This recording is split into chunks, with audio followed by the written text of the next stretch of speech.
আসসালামাইকুম, সবাই ভালো আছেন? আপনাদের অ্যাডভান্স ঈদের শুভেচ্ছা। আপনাকে ঈদ মোবারক।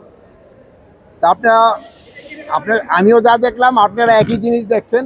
আমি এসে দেখলাম ট্রেনগুলি যেই সময় ছাড়ার কথা তারা ঠিক টাইমে ছেড়ে যাচ্ছে।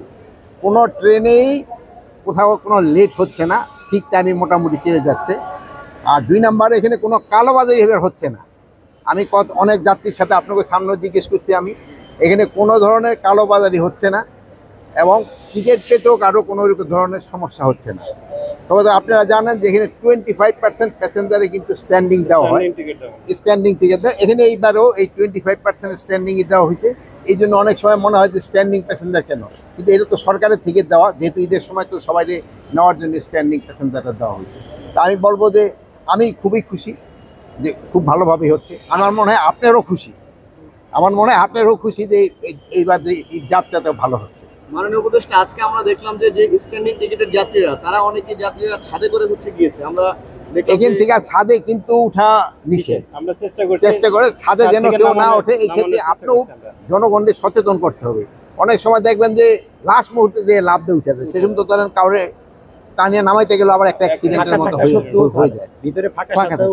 অনেক আছে আবার ওই উপরে উঠা যায়। আপনারা তো সবাই শুনছেন, তারা মোটামুটি বেশ কমফোর্টেবল, তারা বেশ খুশি। বাচ্চারা তো ধরেন আরও বেশি খুশি, যেহেতু দাদা দাদি অনেকে নানা নানির সাথে ঈদ করতে যাচ্ছে, দেশে যাচ্ছে, এই জন্য সবাই খুব খুশি। এবারে আপনারা কি মেজার নিয়েছিলেন যে কারণে মনে হলো যে অনেক স্বস্তিদায়ক ঈদ হয়েছে, কোনো শিডিউল বিপর্যয় হয়নি? সরকারের তরফ থেকে আলাদা কি মেকানিজম ছিল? এই মেকানিজমটা আপনারা অনুসন্ধানী সাংবাদিকতা করে আপনারা বের করবেন। মেকানিজমটা তো আমরা বলবো না। এই পদক্ষেপে আমাদের ছিল 0 টলারেন্স। কোনো রকমের দুর্নীতি আমরা প্রশ্রয় দিব না, কোনো রকমের দুর্নীতি এখানে কোনো রকমের প্রশ্রয় দিব না। আমরা এখানে কোনো রকমের দুর্নীতি প্রশ্রয় দিই নাই। এবং আমাদের যে কর্মচারী আছে রেলে, তাদেরও ইনস্ট্রাকশন দেওয়া হয়েছিল তারা যেন ঠিক মতো তাদের দায়িত্বটা পালন করে। অনেক সময় আপনারা দেখছেন যে এই কালোবাজারির সাথে কিন্তু আমাদের অনেক সময় এই যে আমাদের কর্মচারীরা অনেক সময় 2-1 জন জড়িত হয়ে গেছিল। এবার আল্লাহ দিলে একজনও হয় না।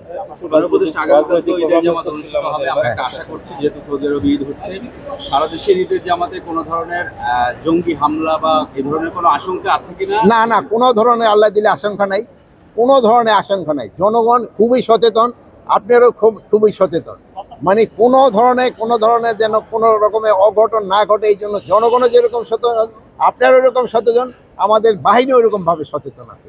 এবার জানেন যে বাহিনীগুলি ছুটি অনেক করে হয়েছে, যেন কোনো ধরনের কোনো সমস্যা না হয়। তা আপনারা ভালো থাকেন, দোয়া করবেন। আল্লাহ হাফেজ।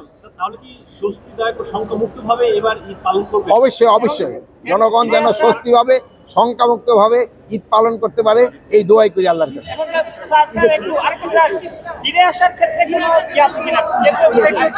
একই ব্যবস্থাপনা আমি বলতেছি, আমরা ফিরে আসার জন্য এখন যেটা দেখছেন চলে গেছে, তো আমি স্যারকে একটু বিদায় দিব।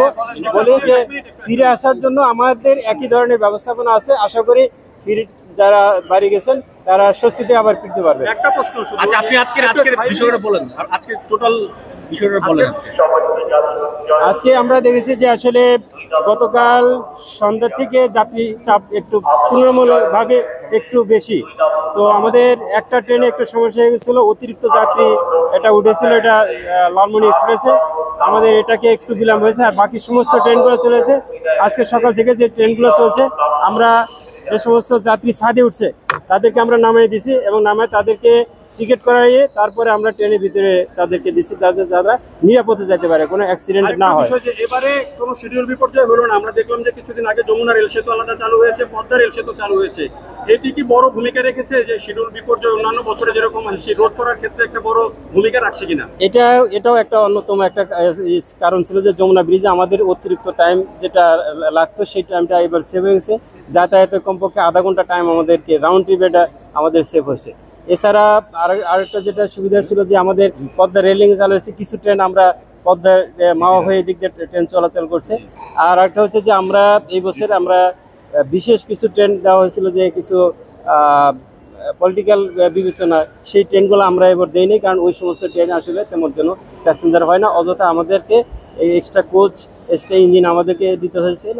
আমরা এই ট্রেনগুলো এই বছর গত বছর যেমন 10 জোড়া ট্রেন ছিল, এবার আমরা 5 জোড়া করছি, যাতে যেগুলো ইফেক্টিভ। ঈদ স্পেশালগুলো আমরা যেটা আসলে প্যাসেঞ্জার হয় সেগুলোই দিছি, যেগুলো প্যাসেঞ্জার হয় না আমরা দেখছি সেগুলো আমরা এই বছর বাদ দিয়ে দিছি। নামটা আমার